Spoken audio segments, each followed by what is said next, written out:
Let's begin with a chant, and it happens to be one of my favorites. This is, "They have heard thy name." And it is a beautiful chant which Yogananda ascribed the spiritual quality of chanting to overcome feeling abandoned by your friends, but also that he said to chant this chant when asking God to intercede on someone else's behalf. And that is a quality that has been very dear to my heart. And I have taken this chant with that prayer demand very specifically in mind and chanted it for a somewhat long period of time, really visualizing someone, holding them in God's light and asking God to intercede on their behalf and to show mercy. And I've really loved this vibration that has come from chanting it in that way.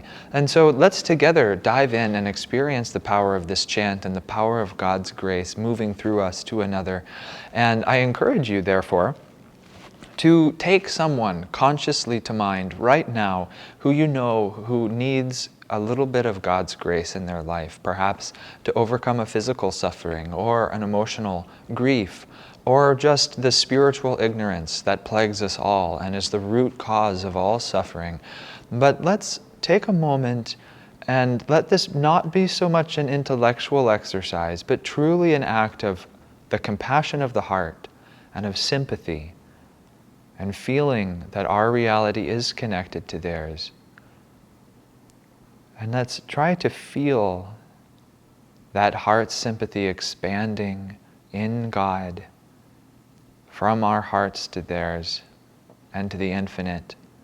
And let's pray together through this chant, asking God to intercede on this person's behalf.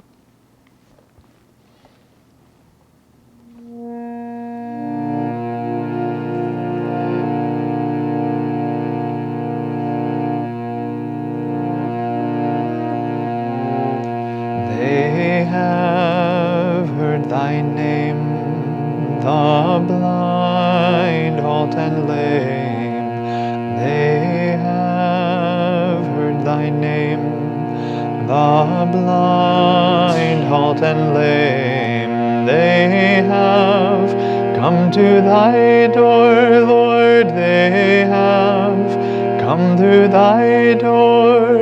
Give them an audience, Lord. They have heard thy name, the blind, halt and lame. They have heard thy name, the blind, halt and lame. Those who are in despair, wipe thou their tears.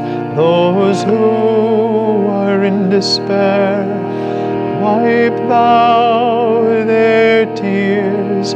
They have come to thy door, Lord. They have come to thy door. Give them an audience, Lord. They have heard thy name, the blind, halt and lame. They have heard thy name, the blind, halt and lame. Those who are drowned in sin, to whom will they go? Those who are drowned in sin, to whom will they go? They have no one, Lord. They have no one. Do not turn them away. They have heard thy name, the blind, halt and lame. They have heard thy name, the blind, halt and lame. They have come to thy door, Lord. They have come to thy door. Give them an audience, Lord. They have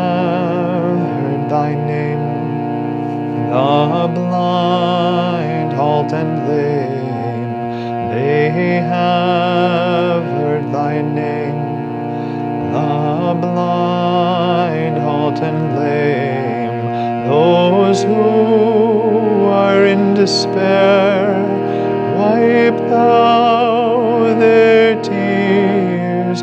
Those who are in despair, wipe thou their tears. They have come to thy door, Lord, they have come to thy door. Give them an audience, Lord.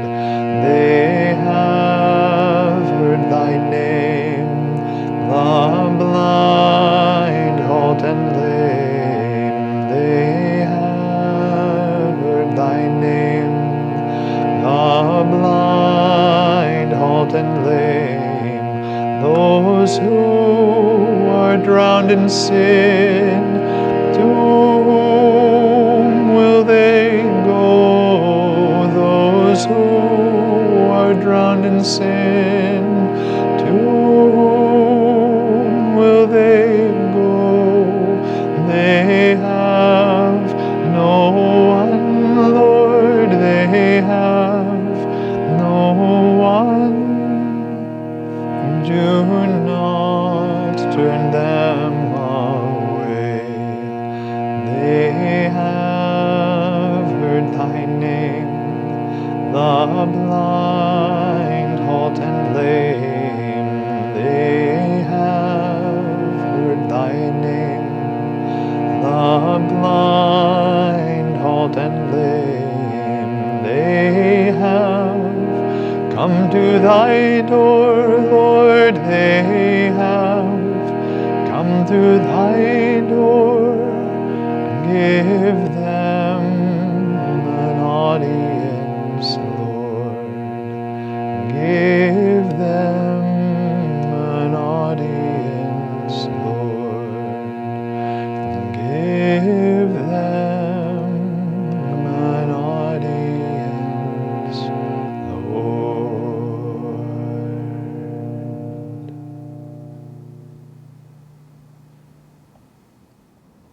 Let's hold ourselves just in the vibration of that chant, that sacred prayer for a moment.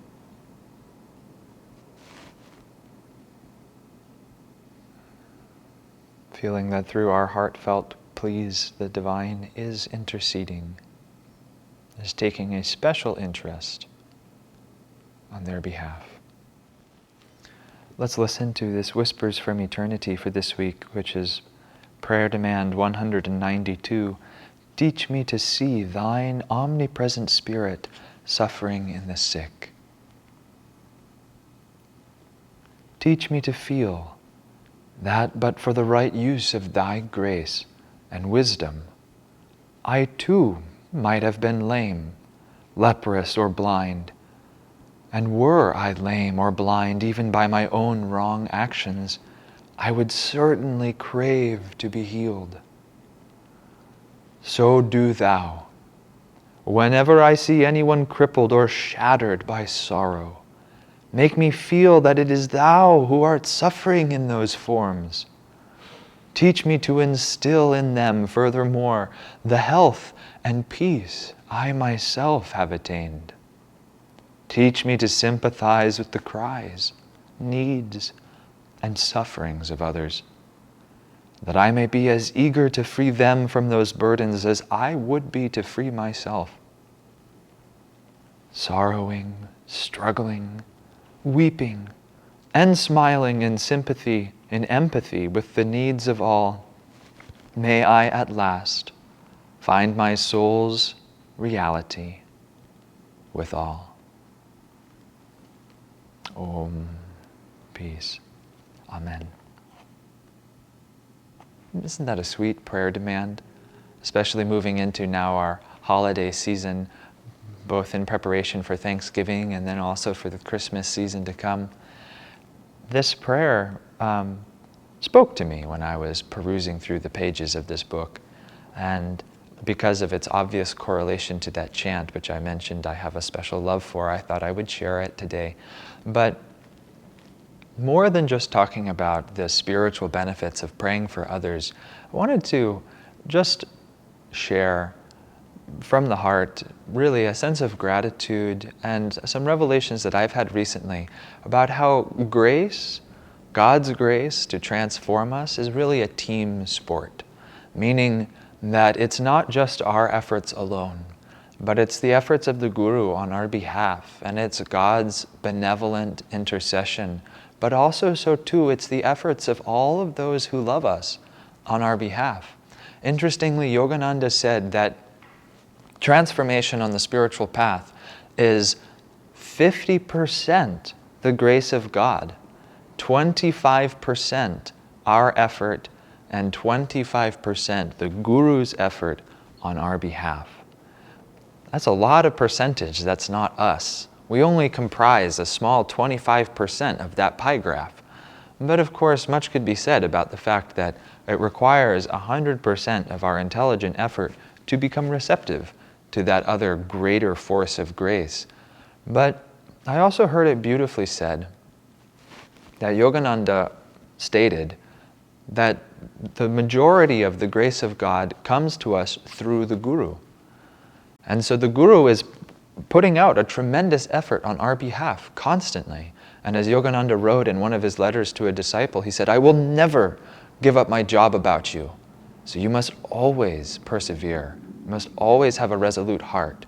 And he said, "Be like a divine leech and suck from the blood of wisdom, even though torn to bits," because he will never give up his job about you. But that if the majority of God's grace comes to us through the Guru, then the Guru suddenly becomes the kingpin in this whole equation, because it is through him that much of God's grace and his own grace comes to us, which is the transforming equation on our spiritual path. And now this is now me stepping out a little bit into the realms of the unknown, and I hope that this thread of reasoning is strong enough for you to follow me. But how does the Guru's grace come to us if it's so important, it's so imperative, it's such a majority shareholder in the transforming power of our lives? How does it come to us? Because for many of us, we don't have our Guru in the physical body. We cannot receive his physical diksha, his blessings, as others could. So how does it come to us? Well, it comes to us through our attunement.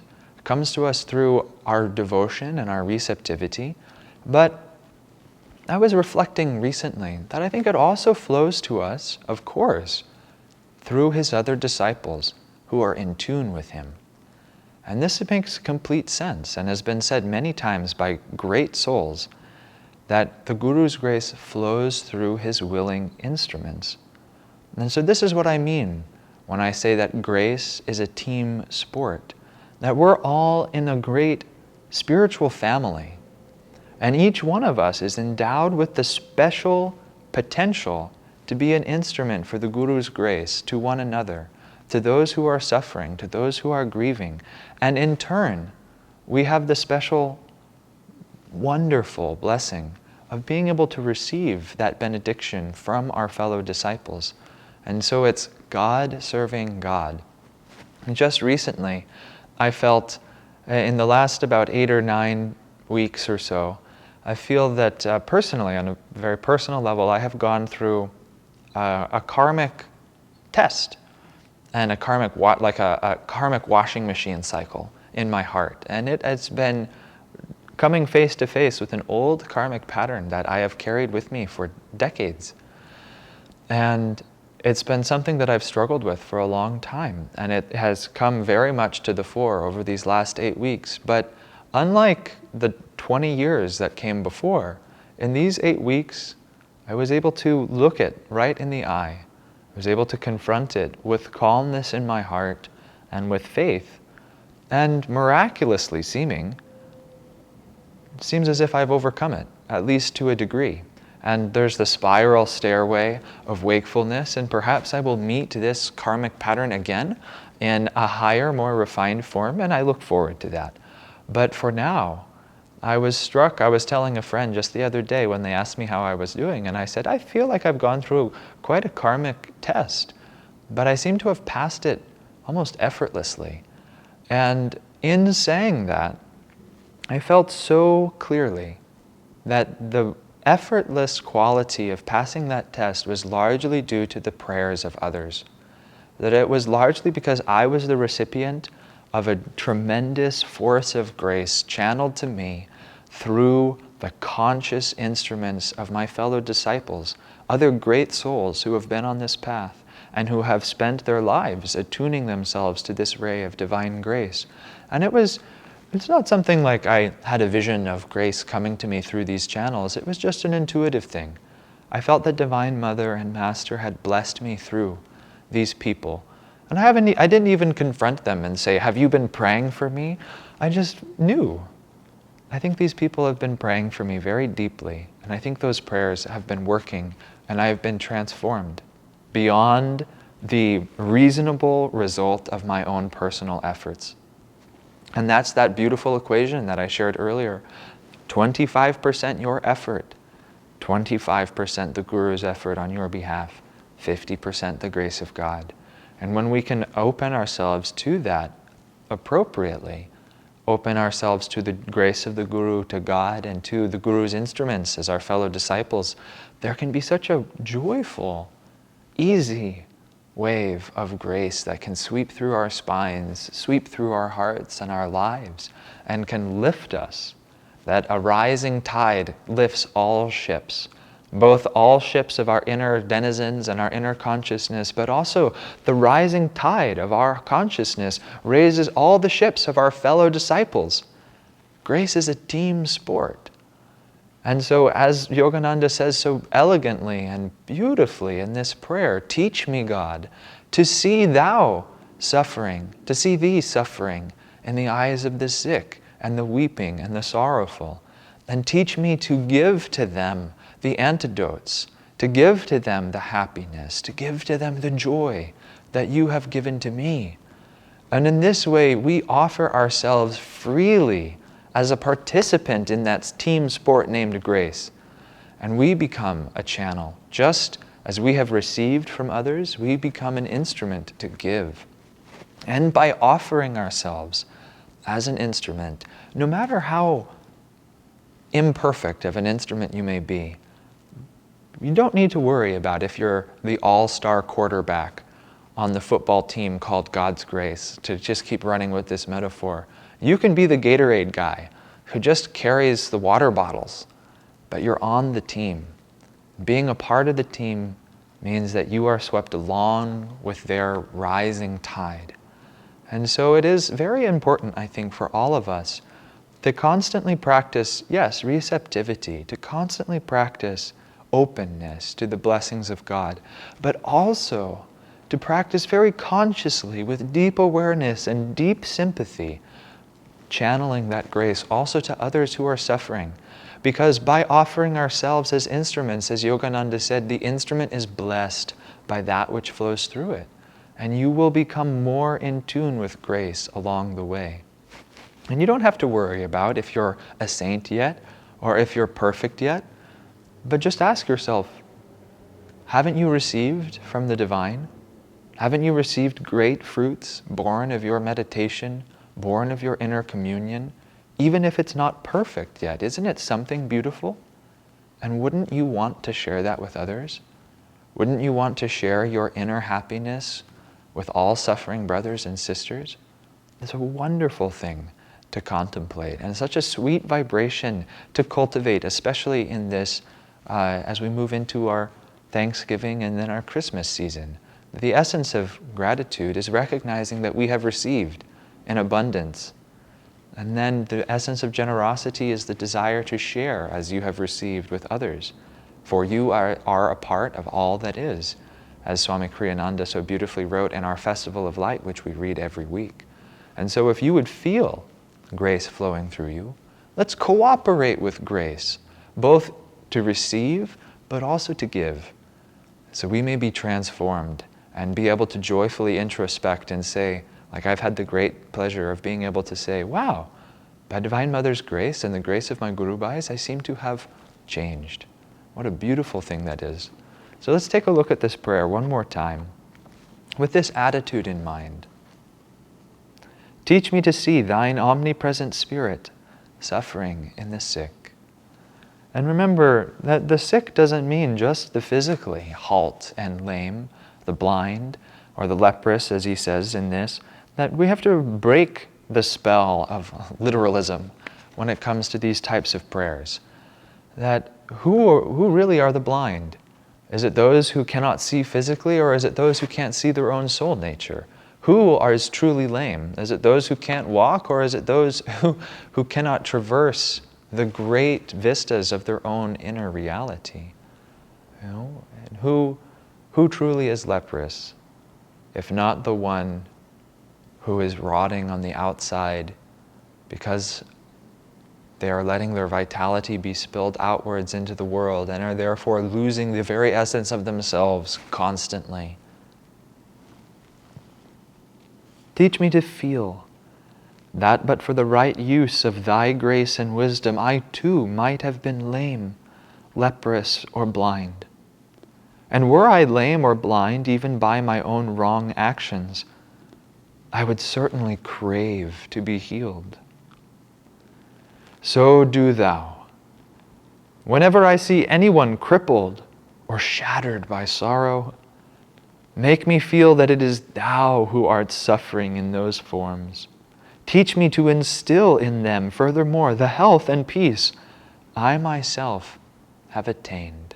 This is such a beautiful sadhana and such a beautiful awareness when it comes. It is so sweet, and it will crack open your heart in sweet, sweet sympathy to really see for your own eyes, for the inner eye of your own intuition, that when others are suffering, it's really God suffering. It's their soul nature crying out in grief because of their own delusion. Really, Master Yogananda said that the root cause of all suffering is ignorance, that it's the ignorance of the soul having forgotten its true divine essence, and that from that stems all other sufferings. And if the soul could just remember its divine essence, then it would be perfect, it would be whole, it would be healthy, it would be well again. And so whenever we see someone suffering, it's really a result, ultimately, of spiritual misunderstanding. But this is a very real experience that we can have. Because of my study of astrology, I try to tune in to the essential energetic vibrations of the planets, therefore of God in manifested creation. And one begins to see these planetary rays manifested in people as they live, as they pass you in life, and as they operate. And some are more easily discoverable than others. You know, when I see someone walking down the street dressed all in black and looking dour and heavy and with a sour look on their face, you go, oh look, there's Saturn, he's walking by. And when someone is red flushed from anger, oh look, there's Mars having a bad day, and so on and so forth. But the reason I'm sharing this is I had such a clear understanding one day that just came over me. That wasn't so much an intellectualization, but just it was a gift from God for me to perceive it in this way. But there was someone who I loved very dearly, and I watched them, and they have a very strong will, a very strong concept of what ought to be. And that gives them a lot of power to manipulate the world and to change themselves. But when we have a strong desire and a strong vision for how something ought to be, and when the world doesn't conform with that, sometimes that results in a little bit of frustration. And if frustration is not satisfied quickly, it can flame quickly to anger, right?